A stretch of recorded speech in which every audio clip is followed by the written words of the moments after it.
So real quick, man. You know, I know you probably you focus on the music. You know what I mean? Like I can tell you're an artist by lifestyle. Like we live this shit. You know what I mean? So I just there's just certain conversations going around hip hop, man, that I think not just me, but the hip hop community, people that know you know what I mean, would like to hear your take on. There's been a lot of talk around rappers checking in. You know what I mean, when they hit certain towns and things like that.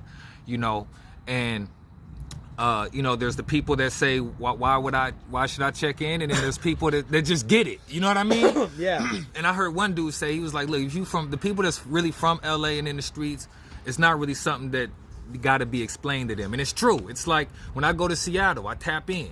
You know what I mean? Not out of extortion. Yeah. You know what I mean? Yeah. But just like, yo, I'm in the town. What's the deal? You feel me? Yeah, just like networking or something. It's just like that. If you're, for me, like I don't like talk about. I don't know, man. Well, look, you came back to LA. Like actively look, real quick. Like you came back. You came back to LA. You checked in with Rig. Then I seen the check in and I reached out. Like, man, you know what I mean? So yeah, I just tap in with my people. Yeah, but I think when I hear about like it's like active gangsters that talk about gangster shit or whatever. Yeah. Like checking in or what. I don't really have an opinion on that because that's never really been my life. You know what I'm saying? Like I was in the dope game, but I didn't gangbang or nothing. You know what I mean? Right. So I've been like on some independent, keep my small circle, do what I got to do, keep my small friends around me that I trust. You know what I'm saying? Right. And that's it. And I got fans in all sorts of different areas, in different arenas. You know what I'm saying? So you just don't play into the hype or shit. I mean, I don't, you know what I'm saying? I'm not like out here trying to represent something that I'm not either. Right. You know what I'm saying? So I'm just like, I just keep my fucking focus on what I'm doing and that's it. You know what I mean? About the San Gabriel Valley and my music, you know what I mean? And that's the place I'm from and, what it is, For sure. All right, so top 5 rappers, dead or alive. So Grim Reaper from Gravediggers, Big L, Eminem, Andre 3000, and fucking man, who I don't want to forget. Apathy. It's probably one of my favorites too. Yeah. Oh, no doubt. Those are just 5, but I mean, there's like so many more. Right. No but particular order. I'm just in my car when I'm driving around. No doubt. Immortal Technique. You know what I mean? Like just the punchline heavy cats. You know what I'm saying? Copyright's another one. Just punches like. Where you're just like, fuck, man, that shit. I wish I would have thought of that shit. Right on there. You know what I'm saying? Just dudes like that, For what I mean? Sure. So, yeah, man. No doubt. And I'm sure you roll around listening to a lot of your own stuff. Oh, for sure. I mean? I'm my favorite. I'm my biggest fan. Right. You gotta be. I'm saying I got to though. You for know real. What I mean?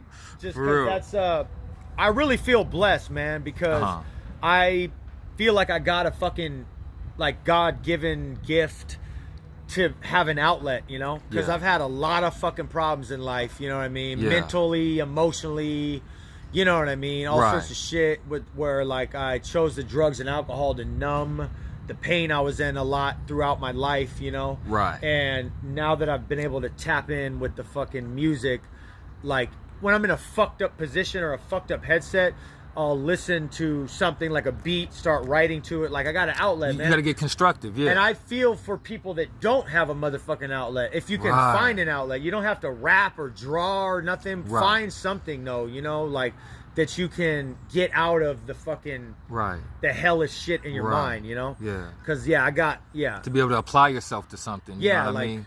Just having an outlet is a fucking gift. Like, thank God, thank you, God, that I got something. You know what I mean? Sure. So go ahead and explain the hiatus. You know what I mean? Because people been wondering, people been waiting. The hey, Mr. Carter, it's like, hey, Mr. Wildcard, where you been? You know what I mean? Yeah. So I was sober from 2005 until 2015. So when we met, all that, I was already clean and sober. Didn't smoke weed, didn't drink, don't microdose, don't do nothing. So when you did the Old Town Pub, I was sober for all that. Okay, I was sober. I think I had 6 years at that time, 7 years. I think I just had 7 years sober around then. True. Because I got sober in October of 2005. We did that show on my birthday, which was December 9th. But it might have been the 10th. I think it was a birthday show, but it was right then. Okay. So I think I had 7 years at that time. And all my successes in life was when I was clean and sober. You know what I'm saying? I tried fucking smoking weed only, sometimes, and I just can't handle it. I'm just take it to the extreme. So in 2015, that's a good word right there. I picked up a drink after 9 years and 9 months. I was burnt out. I was touring heavy. Like we were talking about, I felt like I could feel that I was right at the brink, you know? Yeah. And I don't know if, honestly, if there was some self-sabotage there or something. It's possible, but I just wasn't tapping in. When you talk about tapping in, I wasn't tapping in with my recovery as much. You know what I mean? Right, like, right. I was forgetting. I was like on the road. I was wilding out the lifestyle, the clubs, the fucking everything. These things affect us, man. For sure, you know bro. What I mean? Yeah. And so then I took a drink, and then I woke up what we call the obsession to drink and use, you know? Because, like, I'm one of these people, once you take one, you want more and more and more, you know what I'm saying? Right. And that's when I just fell off, like 80 fucking feet, you know what I'm saying? I was just off, you know? And I was trying to hold myself down. People were asking me to do shows still.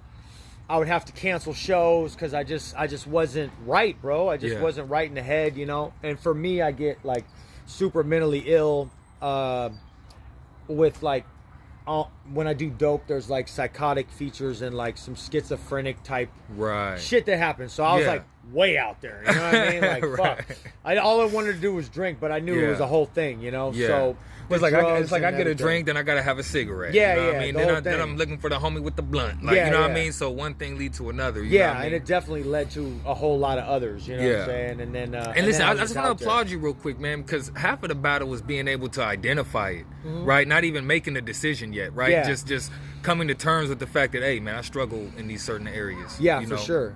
So that's what it is. Long story short, I got fucked up on drugs and hit the streets again. That's what happened. No From doubt. 2015 to 2018. Okay. Then I sort of got addicted to that lifestyle a little bit. Yeah. Because in my head, I was like, fuck, I ain't got to be good no more.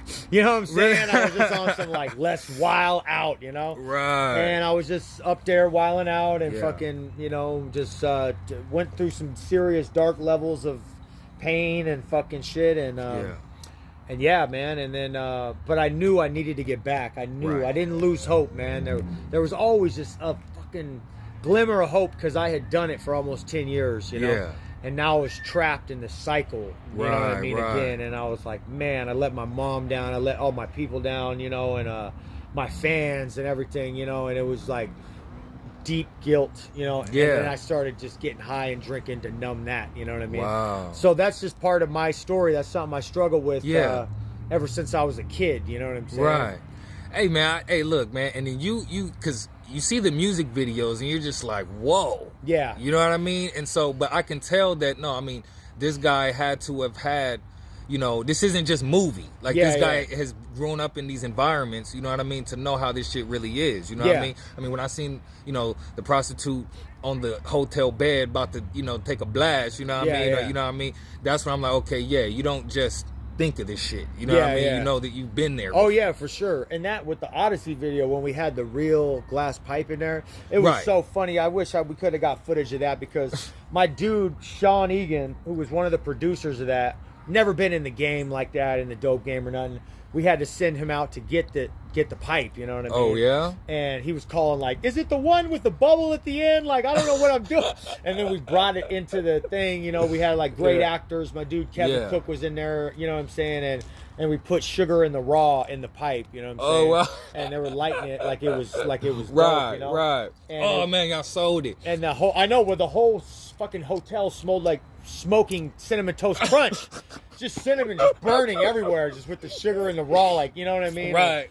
So that's what it was for that. But yeah, that was a big deal for me. You know, my dad, and I've talked about it and shit, he's turned his life around, but he was in the game when I was a little kid, you know what I mean? In and out of prison and all that. So I came from that type of situation. My mom really wasn't, she was trying to hold it down, you know what I mean? Trying to keep me from, you know, wilding out and shit. And so I kind of had half and half, you know what I mean? Like, I had half and half, you know what I'm saying? Right. And so today you're sober? So yeah, I got 4 years sober. Let's go. 2018, I got sober again. That's what's up, man. And yeah, man. And I was out there, man. I you know, there was a lot of fucking shit that went on, you know what I'm saying, in the streets. And I kind of got addicted to that too, because you just felt like an outlaw when you're out there and there's no rules and there's no nothing and everybody knows what's up. And you know, I was on that for a while, you know what I mean? And then this shit just turned on me like it always does, you know? Yeah. It starts fun. I say that drugs were a bitch who was beautiful at first, but she turned to a pissed off witch, you know what I'm saying? Like, that's what it is, you know?